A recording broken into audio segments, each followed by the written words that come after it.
RKPD tahun 2019 yang merupakan RKPD transisi menjadi sangat strategis. Dalam rancangan awal RKPD Kaltim tahun 2019 saya buka dengan resmi.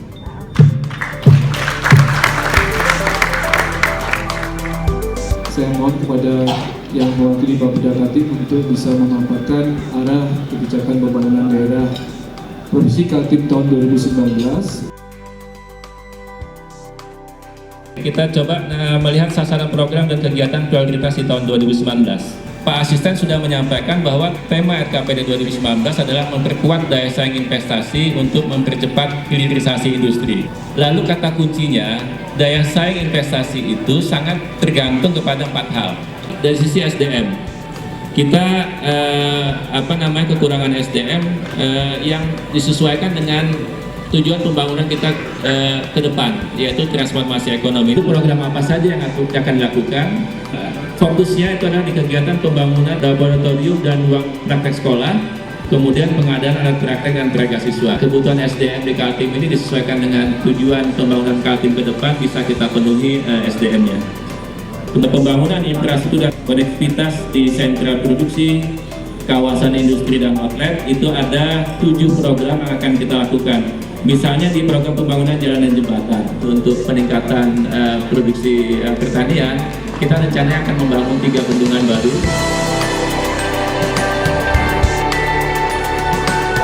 Agroindustri itu akan dibahas oleh Prof. Dr. Saragi dari Warman. Kaltim, oke. Kaltim, saya tanya bagi saya, apakah Kaltim berhasil dalam proses perbaikan sektor industri non-migas? Tidak, migas juga tidak, karena bukan Kaltim membangun itu, cuma bangun oleh negara. Pertanyaan adalah, kita lihat dari industri kota, oke, eksis, Balikpapan eksis, dan lain eksis, semua yang lain eksis. Oke, tapi konsep hilirisasi yang kita bangun berdasarkan base dari masyarakat tidak jalan. Bagaimana sebenarnya aspek hilirisasi industri, target Indonesia adalah nanti sampai 2030 bisa tidak menggantikan industri yang lain? Saya katakan, belum. Sampai 2030 juga belum, kalau tidak serius. Untuk petani kita, diharapkan paling tidak 523.000 ton gabah kering giling dalam setahun. Kalimantan Timur atau kita harus menyiapkan diri dalam era industri 4.0 ini. Karena sektor pertanian pun akan kehilangan arahnya kalau seandainya kita estimasi, terutama pengalihan fungsi-fungsi tenaga kerja kita ke depan.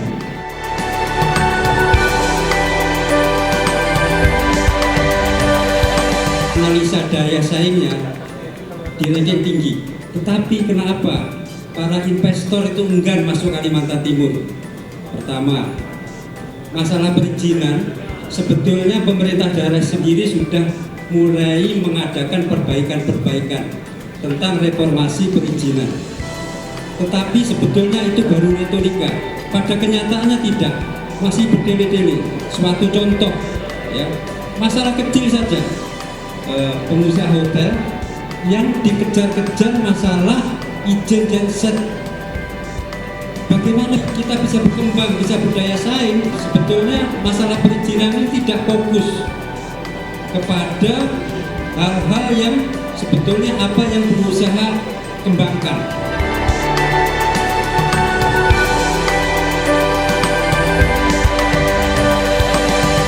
Nah, Ibu dan Bapak sekalian, bagaimana dengan pendidikan kita ini? Pendidikan kita di Kaltim ini bagaimana? Apakah kita tetap masih berputar saja di revolusi industri yang kedua? Ataukah kita harus melakukan transformasi pendidikan? Kita punya sawit dan sebagainya, kita punya hasil pertanian, hasil perikanan dan sebagainya. Nah, itu semua kalau hanya kita ambil dan kita jual, harganya akan murah. Batu bara kalau hanya diambil dijual seperti sekarang ini, harganya akan murah. Kita harus bisa mengolahnya, memprosesnya menjadi produk jadi yang lebih tinggi nilai jualnya. Nah, oleh karena itu, apa yang harus kita lakukan? Kita harus melakukan transformasi. Semua itu butuh ilmu, semua itu butuh pendidikan. Harus ada afirmasi atau keberpihakan dari pemerintah provinsi untuk memajukan pendidikan yang ada di Kalimantan Timur. Kalau tidak ada keberpihakan, tidak ada afirmasi, kita tetap akan menjadi follower saja. Mahasiswa saya itu dibiayai oleh beasiswa Kemenang itu hanya 1 tahun sekarang. Tahun-tahun berikutnya habis. Sekarang sudah habis. Artinya keberpihakan untuk pendidikan ini menurun. Yang berikutnya, kalau kita mau ada percepatan, kita harus mencetak lulusan-lulusan yang bisa langsung diterapkan, bisa untuk ikut berkiprah dalam mengolah bahan atau sumber daya alam yang ada di Kalimantan Timur ini.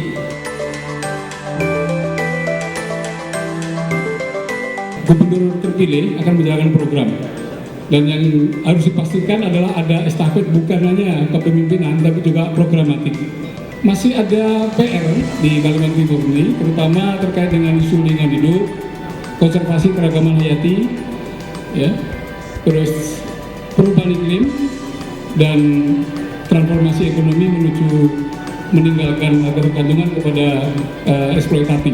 Wajah investasi kita di Kaltim ini masih dominan wajah bau, bisnis usual, belum menunjukkan perubahan investasi yang kuat ke arah investasi hijau. Ya, masih bicara tambang, masih bicara ini. Memang kekayaan alam harus dimanfaatkan, tapi pertanyaannya adalah bagaimana dengan biaya lingkungannya, ya, yang saat ini masih dianggap biaya eksternal. Bagaimana dengan keselamatan ekologis para warga? Ya, itu termasuk harga yang tidak murah yang harus dibayar, ya. Nah, yang lain adalah penegakan hukum. Ini catatan saya, ya, masih belum menonjol dalam praktek memberikan sanksi, masih ada kendala. Jadi ini terutama illegal mining ini terakhir marak sekali, dan menurut saya ini sudah mirip dengan narkoba, harusnya extraordinary.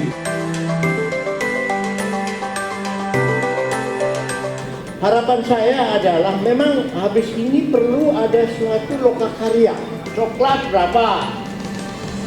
Kopi berapa? Sawit berapa?